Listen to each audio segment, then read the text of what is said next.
সুপ্রিয় দর্শক শ্রোতা, আজকে গুরুত্বপূর্ণ 5টি প্রশ্নের উত্তর নিয়ে আপনাদের সামনে হাজির হইলাম। তো এই 5টি প্রশ্নের উত্তর যদি আমরা গুরুত্ব সহকারে শুনি তাহলে অবশ্যই আমাদের অনেক ফায়দা এবং উপকার হবে ইনশাআল্লাহ তাআলা। প্রথমে এক ভাই প্রশ্ন করেছেন যে অপবিত্র অবস্থায় মৃত্যু বরণ করলে তাহলে কবরে আযাব হইবে কি, বা ওই মৃত্যু কি খারাপ? দেখুন, এর উত্তর হচ্ছে আল্লাহ তাআলা কোরআন কারীমের মধ্যে বলেছেন কুল্লু নাফসিন যায়িকাতুল মাউত সুম্মা ইলাইনা তুরজাউন। অন্য জায়গার মধ্যে বলেছেন ইজা জা আজালুহুম লা ইস্তাখিরুনা সাআতান ওয়া লা ইস্তাকদিমুন। যার যখন সময় হবে সে তখন মৃত্যুবরণ করবে। তো এই মৃত্যুটা এক ধাপ আগেও নয় পিছেও নয়। তবে এখানে আল্লাহ তাআলা কোনো অবস্থাতেই বলেননি যে কোনো ব্যক্তি যদি নাপাকি অবস্থায় বা অপবিত্র অবস্থায় মৃত্যুবরণ করে তাহলে তার এইরকম শাস্তি হবে বা তার কবরে আযাব হবে। এই ধরনের এমন কোনো কোরআন এবং হাদিসের মধ্যে কথা উল্লেখ নেই। তবে একজন মুমিনের অবস্থা এইটা হওয়া উচিত, সর্ব অবস্থায় তাকে পাক এবং পবিত্র এগুলো অবস্থায় থাকাটা উচিত। তো প্রত্যেকটা মুমিন যে কলেমা পাঠ করেছে প্রত্যেককেই পবিত্র। তো যারা মুমিন নয়, বিভিন্ন জাতি ধর্ম অর্থাৎ মুসলিম ধর্ম যারা গ্রহণ করেননি তারা কিন্তু অপবিত্র। যেমন ইয়া আইয়ুহাল্লাযীনা আমানু ইন্নামাল মুশরিকুনা নাজাসুন, যারা মুশরিক তারা অপবিত্র। তো এই আয়াত দ্বারা বোঝা যায়, এটা সূরা তওবার আয়াত, এই আয়াত দ্বারা বোঝা যায় যারা মুমিন তারা সর্ব অবস্থায় পবিত্র। তবে মুমিনের কোনো কোনো অবস্থায় ওযু এবং গোসলের প্রয়োজন হয়। আশা করি এই প্রশ্নের উত্তরটি আপনি বুঝতে পেরেছেন। আচ্ছা, এরপরে আরেকজন ভাই প্রশ্ন করেছেন ভুল করে গড়গড়া না করিয়ে ওই অবস্থায় উঠে আসলে তাহলে গোসল হবে কি? অর্থাৎ গোসল করিয়ে ভুল করে গড়গড়া করেনি, এরপরে এসে মনে হয়েছে তাহলে এটা কি করব? তো ভাই এর উত্তর হচ্ছে যে দেখুন, গোসলের 3টা ফরজ। 1 নাম্বার নাকে পানি দেওয়া, 2 নাম্বার গড়গড়া করা, 3 নম্বর সমস্ত শরীর ভালো করে ধৌত করা। এটা হচ্ছে গোসলের ফরজ। এছাড়াও সুন্নত অনেকগুলো রয়েছে। তবে কোনো ব্যক্তি যদি দেখা গেল যে ভুল ক্রমে গোসল করে উঠে চলে এসেছে কিন্তু সে গড়গড়া করেনি, তখন সে কি করবে? তখন যেই মুহূর্তে তার মনে হবে ওই মুহূর্তে সে গড়গড়াটা কুলি করে নেবে, যেহেতু তার স্মরণ নেই। আর ভুল হইলে আল্লাহ তাআলা তাকে মাফ করে দিবেন। অনুরূপভাবে যদি কেউ নাকের মধ্যে পানি না দেয় আর পরবর্তীতে মনে হয় স্মরণ হয়, তাহলে সে সঙ্গে সঙ্গে নাকের মধ্যে পানিটা দিয়ে স্মরণ করে পুনরায় আর তাকে পুরো শরীর ধৌত করে গোসল করার কোনো প্রয়োজন নেই। আচ্ছা, এরপরে 3য় নম্বর আরেকজন ভাই প্রশ্ন করেছেন যে ইমামকে সেজদা অবস্থায় পাওয়া গেলে করণীয় কি? তো কোনো ব্যক্তি বা আপনি গিয়ে যদি দেখেন যে মসজিদে বা যে কোনো অবস্থায় জামাত সেজদার মধ্যে চলে গিয়েছে আর ও সেজদার অবস্থায় আছে, আপনি মসজিদে উপস্থিত, তো আপনার কাজ হলো সঙ্গে সঙ্গে আপনি দেরি না করে ওই জামাতের জন্য পরবর্তী রাকাতের জন্য দেরি না করে ইমামের সঙ্গে ওই সেজদাতে শরীক হওয়া। কেননা যে ইমাম জামাত যখন সেজদার মধ্যে থাকে তখন ওই সময়টা এমন বিশেষ মুহূর্ত, আল্লাহ সুবহানাহু ওয়া তাআলা ওই বান্দা বা বান্দির সেজদা অবস্থায় যে দোয়াগুলো বেশি বেশি করে কবুল করিয়ে থাকেন। আর কোনো বান্দা বান্দির যদি জীবনে একটা সেজদা কবুল হয়ে যায় আল্লাহ তাআলা ওই ব্যক্তির জীবনে সব গুনাহ খাতা মাফ করিয়ে দেন। তো সুপ্রিয় দর্শক শ্রোতা, ওই অবস্থায় সেজদায় যদি কেউ যায় তাহলে ওই সেজদার মধ্যে গোটা জামাতের জন্য যদি গুনাহ মাফ হয়ে যায় তাহলে আপনার জন্য বা যে প্রশ্ন যিনি করেছেন তিনি বা যাদের এই অবস্থা হয় তিনাদের জীবনের সব গুনাহ খাতা মাফ হয়ে যাবে। অন্যদিকে সেজদায় গেলেও যদি দেখা যায় যে 4 রাকাত নামাজ আপনার 1 রাকাত চলে গিয়েছে, তার সেজদায় গেলেও ওই পূর্ণ রাকাতটা আবার করতে হবে। সেজদায় জামাতে গেলেও ওই রাকাত হবে না, ওই রাকাতটা আবার পুনরায় আপনাকে পড়তে হবে। ধরুন জামাত 3 রাকাত পড়িয়েছে, আপনি শেষ 4র্থ রাকাতের সেজদায় গিয়ে জামাতে ইমামকে পেয়েছেন, তো আপনি সেজদায় যাবেন এবং পরবর্তীতে আপনি পুরো 4 রাকাত নামাজই আদায় করবেন। আশা করি উত্তরটা পেয়েছেন।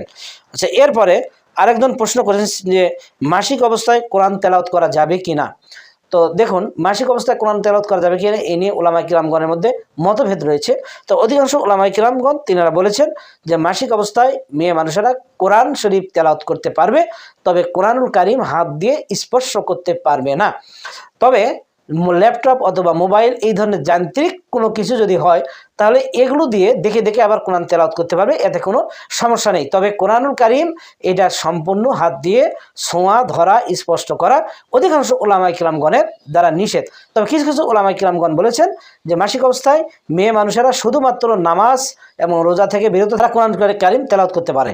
আচ্ছা, এরপরে আরেকজন ভাই প্রশ্ন করছেন বিড়ি এবং সিগারেট খাইলে কি ওযু চলে যায়?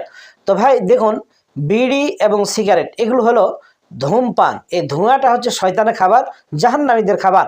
তো যদি কেউ বিড়ি এবং সিগারেট পান করে তাহলে অজু ভঙ্গের যে কারণগুলি রয়েছে, অজু ভঙ্গের মধ্যে কারণের মধ্যে রক্ত বের হওয়া, পুঁজ বের হওয়া, ঘুমানো, এরপর পাগল হওয়া, উন্মাদ হওয়া, এগুলোর মধ্যে একটাও কিন্তু নাই। তবে বিড়ি একটা অখাদ্য অবস্তু, কোনো মুমিন পাক পবিত্র অবস্থায়, অজু অবস্থায় অবশ্যই বিড়ি এবং সিগারেট এগুলো খাবে না, এগুলো থেকে বিরত থাকবে। যদি কেউ বিড়ি এবং সিগারেট এগুলো খায় তাহলে অবশ্যই তাকে সুন্দর করে ধুয়ে আবার পুনরায় অজু করে নামাজ পড়াটা এটা আদবের খিলাফ। আর একজন নামাজি সে আপনি কেন এরকমভাবে বিড়ি বা সিগারেট খাবেন? বিড়ি সিগারেট খাওয়াটা সম্পূর্ণ ইসলামের দৃষ্টিতে নাজায়েজ এবং হারাম, এটা একটা হারাম। যেমন কেউ যদি মদ খায় তাহলে কি অজু চলে যাবে? না, মদ খাওয়া অজু ভঙ্গের মধ্যে নয়। তবে মদ খাইলে তার মাথার মস্তিষ্ক ঠিক থাকে না, তার অজু তো দূরের কথা, তার কোনো কিছু ঠিক থাকে না, অজু নাই, গোসল নাই, তার মাথার ব্রেনও ঠিক নাই, এমনকি ইমানও চলে যাওয়ার সম্ভাবনা রয়েছে। তো তদ্রূপভাবে যেহেতু বিড়ি এবং সিগারেট একটি ধোঁয়াযুক্ত খাবার, তো এই ধোঁয়াযুক্ত খাবার থেকে সর্ব অবস্থায় মুমিনদের বিরত থাকতে হবে। এই ধোঁয়াযুক্ত অবস্থায় খাবার কেউ যদি খায় তাহলে অবশ্যই তার কয়েকটা ক্ষতি রয়েছে। যেমন 1 নম্বর পয়সার ক্ষতি, 2 নম্বর তার পেট ভরে না, এটা ধোঁয়া, শয়তান সবসময় ধোঁয়া খায়, জাহান্নামীদেরকে ধোঁয়া পান করানো হবে। বিড়ির দ্বারা পয়সার অপচয় হয়, বিড়ির দ্বারা শরীরের দুর্গন্ধ হয়, মুখের দুর্গন্ধ হয়, সমাজের ক্ষতি হয়। এইরকমভাবে মানুষ যদি কেউ দেখে যে এই ধূমপান করে তাহলে তাকে ঘৃণাও করে। অনুরূপভাবে কেউ যদি বিড়ি খায় তাহলে অবশ্যই তার যে দিক দিয়ে যাবে ওই দিক দিয়ে এই দুর্গন্ধ আসে। আল্লাহ রাসূল সাল্লাল্লাহু বলেছেন, যেখানে দুর্গন্ধ আসে সেখানে রহমতের কোনো ফেরেশতা আর প্রবেশ করে না বা আসে না। কাজেই একজন ধূমপান বা ধূমপায়ী ব্যক্তি সে যখন ঘরের মধ্যে থাকে অথবা যে কোনো মধ্যে থাকে তার দুর্গন্ধটা অটোমেটিক চলে আসে। ঘরের মধ্যে থাকলে ঘর থেকে গন্ধ, গোটা কাপড় থেকে গন্ধ, তার শরীর থেকে গন্ধ, মুখ থেকে গন্ধ, সব দিক থেকে এরকমভাবে এই ধোঁয়ার বিড়ির আগুনের গন্ধটা চলে আসে। তো এইরকম গন্ধ যখন আসে তখন রহমতের ফেরেশতা তার থেকে এমনি চলে যায়। আর আজকাল এমন কিছু লোকও রয়েছে যারা পায়খানার মধ্যে বসিয়ে বিড়ি খায়। তো পৃথিবীর সবচাইতে যতগুলো নিম্ন জায়গা আছে তার মধ্যে সবচেয়ে নিম্ন জায়গা হচ্ছে পায়খানা। আর পায়খানার মধ্যে জিন শয়তান সে থাকে এবং সেখানে খাদ্য পানাহার করে। তো একজন মানুষ সে কি করে আশরাফুল মাখলুকাত হয়ে সে পায়খানার মধ্যে গিয়ে এরকমভাবে একটা বিড়ি খায়। তো বিড়ি ধোঁয়া যখন এরকমভাবে পায়খানার মধ্যে পান করা হয় বা সে খায়, স্মোকিং করে, তখন অবশ্যই ওই বান্দার উপর বেশ কিছু আল্লাহ তাআলার গজব নাজিল হয়। 1 নম্বর সে ছত্রভঙ্গ অবস্থায় থাকে।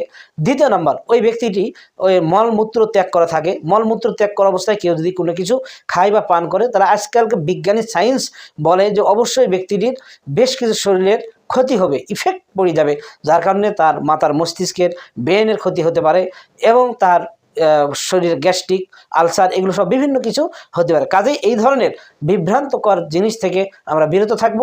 আর বিড়ি খাইলে অজু ভাঙবে কি না এই ধরনের প্রশ্ন না করিয়ে বিড়ি যারা খান তারা, সিগারেট যারা খান অবশ্যই ওইখান থেকে বিরত থাকবেন। এটাই হলো সবচাইতে বড় কথা। আল্লাহ পাক আমাদের সবাইকে হেদায়েত করুন, আমিন। সকলে ভালো থাকবেন। আসসালামু আলাইকুম ওয়া রাহমাতুল্লাহি ওয়া বারাকাতুহু।